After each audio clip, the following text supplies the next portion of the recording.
Part 5 from Dewdrops on a Lotus Leaf by Stevens. Reading Ryokan's poetry of Japan Zen poet. He says, "At dusk, I often climb to the peak of Kugami. Deer bellow, their voices soaked up by piles of maple leaves, lying undisturbed at the foot of the mountain." That's almost short enough to be haiku. I don't know. We don't know what the structure of his poems are. At dusk, I often climb to the peak of Kugami. Deer bellow, their voices soaked up by piles of maple leaves. What is it, fall or something? Lying undisturbed at the foot of the mountain. Who's lying undisturbed? The leaves? The leaves and the deer? It must be the leaves lying undisturbed. It's over. The poem is over. At dusk, I often climb to the peak of Kugami. That's the one that lies undisturbed. He climbs up to the top of the mountain. So the mountain is undisturbed. No, and then the deer bellow, their voices soaked up by piles of maple leaves, lying undisturbed at the foot of the mountain. The leaves are lying undisturbed. It's not him, he's at the top of the mountain. No, it's not the mountain. Maybe he's undisturbed. Of course, he's addressing his feeling and consciousness only Buddhism. Maybe the hills of the mountain are lying undisturbed at the foot. The only thing exists to a Buddhist is his consciousness, so he's undisturbed. But he'll say the maple leaves are undisturbed. Which he's having a good time on climbing mountains. Anyways, now we have the autumn moon.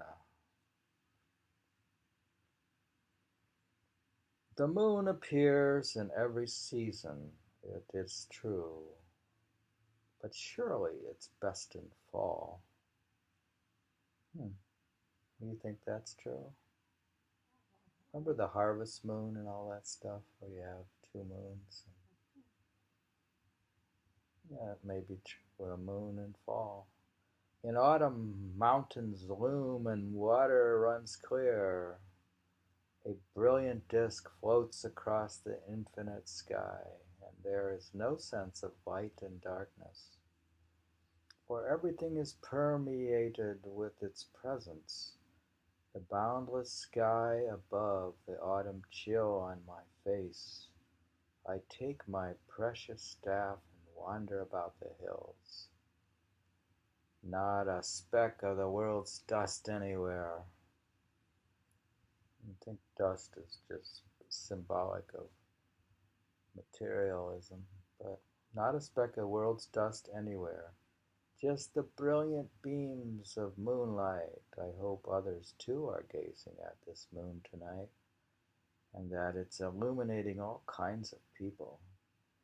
Autumn after autumn, the moonlight comes and goes. Human beings will gaze upon it for eternity.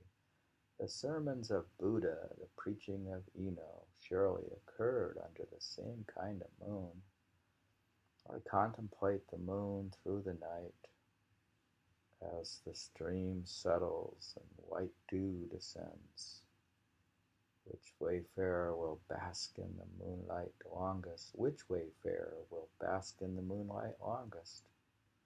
Whose home will drink up the most moonbeams? He's wondering who's gonna get the most moonbeams. Most enlightenment.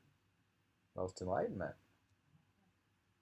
True, I mean, he is speaking in symbolic things. And even this book is based on Dewdrops on a Lotus Leaf is based on the Mahaparna Sutra, probably from Buddhism. Of course, the moon is a big symbol. Interesting, they said in the book, the Buddha is like enlightenment, and Buddha exists all the time. Buddha's kind of like Christ power or something, like an absolute power. I almost equate the two.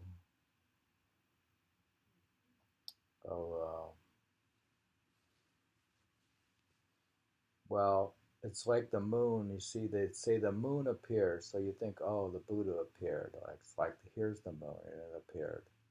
Oh, the Buddha appeared. And then suddenly the Buddha disappears. It's like saying, oh, the moon disappeared.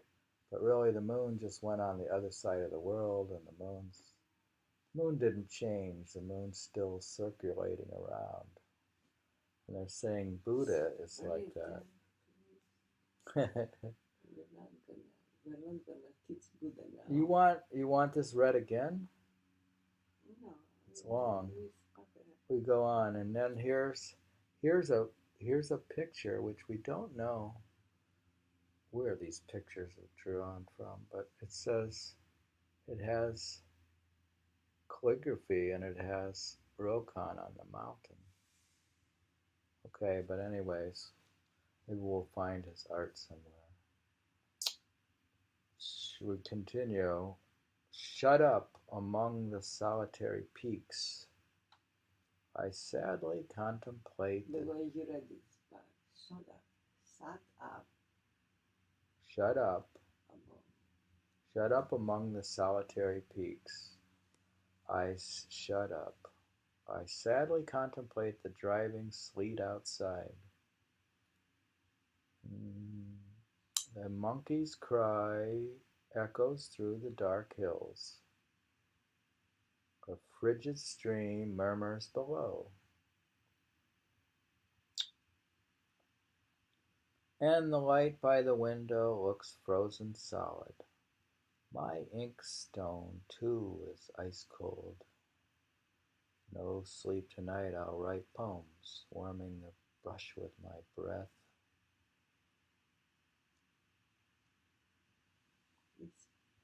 It's very nice. He's cold. But he's always nice. He's shut up. He feels good about everything. Yeah, he's very pleased in a way.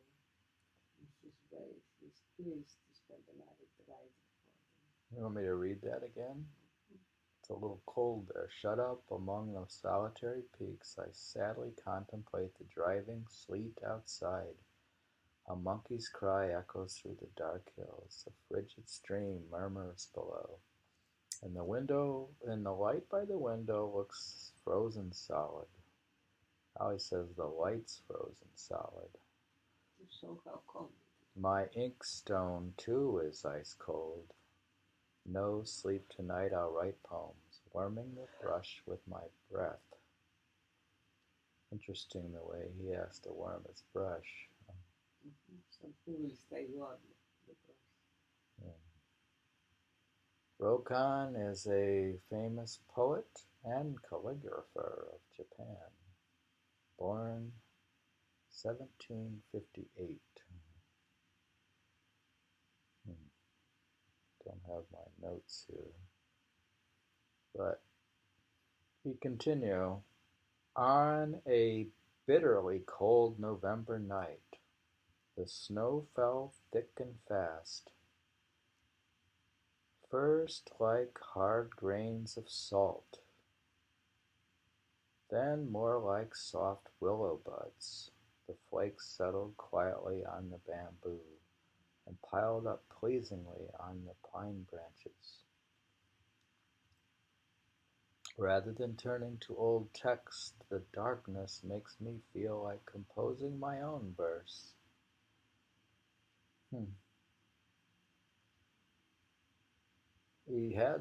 He had books around and old texts, he says, and scriptures or something. He likes to read books, but at the same time, he writes some poetry. Who was the one that said I would rather, it was his poem, I would rather read cold mountain poems than something or read the scripture. So he likes poetry better than scriptures, than sutras. Though, I don't know. He probably still reads the sutra, though. Shall I read that again?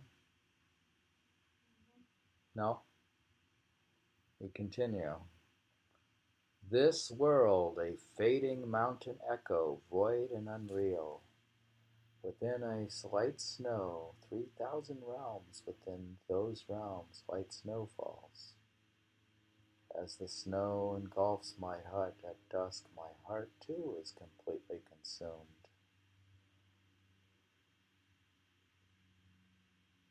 Don't know, blending, I don't know if this is the same poem.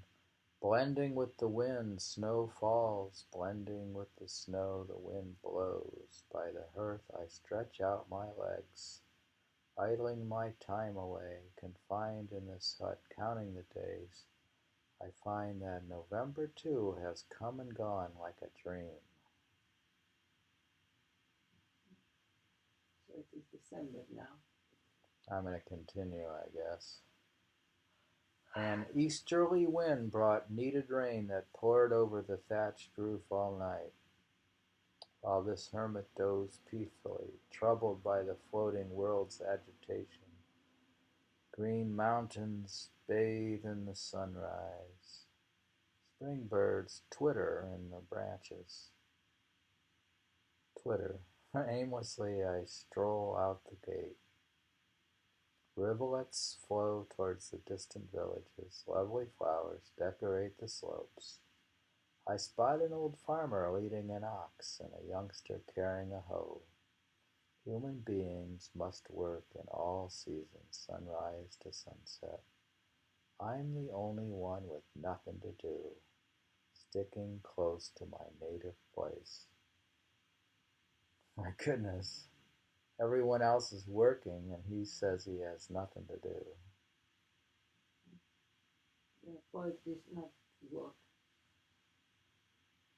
Well, he sits in his hut and writes poetry. That's not something to do. But hadn't he gathered mushrooms at one point? He travels around, he has his friends, reads his books. It's just a poetic expression. Here he is. The wind gives me enough fallen leaves to make a fire. Here's his picture. He's, You see? you see, here he is.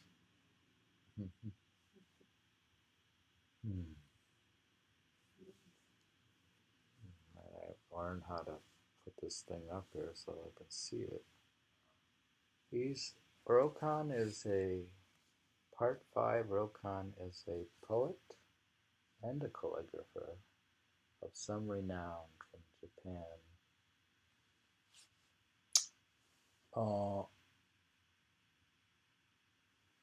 Reading from, I think, John Stevens' Dewdrops on a Lotus Leaf, part 5. And it's very good. I like it. Prior to this guy, we had read a lot of Seigyo. We had read Basho, and who else have we read? We read some other poets too. The end of part 5, reading from Ryokan.